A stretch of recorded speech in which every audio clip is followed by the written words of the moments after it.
Monique Algarismo, one of the owners of Real Connections Counseling. And this is my husband, Rick, the Hat Man. Mr. Hatman.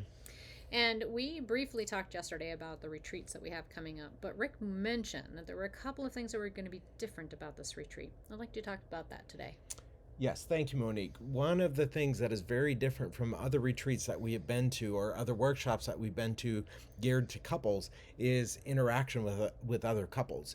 Now, we've noticed that that is one important facet that has been missing. We are going to have our couples interact with each other because we want them to learn from each other. We want to gain insight from each other. That's how we get better and better. Anyone who's ever practiced anything or has ever been great at anything has practiced their way there, but they haven't practiced alone.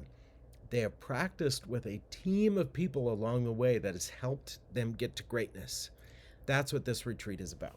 But don't worry, we're not going to expect you to be sharing your deepest, darkest secrets. That's not the intention. We're hoping you'll actually share your struggles and your successes so that we can all learn from each other. That is one of the benefits of being a small, intimate group. Remember, 5 couples max coming to this retreat. You don't want to miss out. Click the link below so that you can get on our interview list so we can get you set up to join us. That's right. I've got my rally hat on. Let's go. Hit that button.